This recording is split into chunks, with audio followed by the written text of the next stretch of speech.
السلام عليكم ورحمة الله وبركاته. ازيكم يا ابطال؟ عاملين ايه؟ معاكم محمد جمال من بروجكت حجازي فت. الحلقة اللي فاتت اتكلمنا ازاي ابدأ من غير ما احس ان انا تايه. النهاردة هنتكلم على اهم سؤال بيتكرر وهو اكل ايه وانا لسه مبتدئ.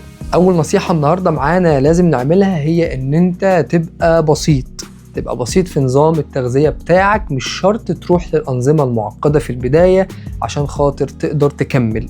يعني على سبيل المثال لو انت شخص بتزود وزنك، اهم حاجة هي ان انت تزود سعراتك من المغذيات الكبرى الاساسية اللي هي البروتين والكارب والفات. تاني نصيحة معانا النهاردة هي ان انت تمشي على نظام وجباتك اللي انت ماشي عليه في يومك الطبيعي. يعني ان انت هتاكل 3 وجبات اساسية، الفطار والغداء والعشاء، زائد وجبات خفيفة بينهم اللي هي السناكس. أديك أمثلة بسيطة لوجبات بسيطة. يعني ممكن تاخد في الفطار، ممكن تاخد معاه مثلا بيض أو سلطة خفيفة مع عيش بلدي. ممكن تيجي في الوجبة التانية الغدا، ممكن تاخد فراخ أو لحمة أو رز أو مكرونة، أي مصدر كارب مع سلطة خفيفة. في العشاء ممكن تاخد تونة أو جبنة قريش مع عيش بلدي مثلا.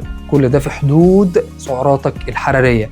أمثلة للسناكس ممكن تكون مكسرات، ممكن تكون زبادي، ممكن تكون عسل، ممكن تكون أي نوع من الوجبات الخفيفة اللي هي تكون في إطار سعراتك الحرارية. رابع حاجة معانا النهاردة هي إن أنت لازم تعرف إن المية مهمة زي الأكل بالظبط. حاول تشرب في خلال يومك من 2 ل 3 لتر مية وتحافظ على الترطيب. خامس حاجة والأخيرة معانا النهاردة هي إن أنت ما تستناش الكمال. مش شرط تجيب المكملات الغذائية اللي بتشوفها على السوشيال ميديا، مش شرط تجيب الأكل اللي بتشوفه في الفلوجز أو بتشوفه الناس بتنزله. لازم تبدأ باللي عندك وواحدة واحدة طور، وإن شاء الله توصل لهدفك. دي كانت نصايح سريعة عن الأكل والتغذية من خلال بروجكت حجازي فت.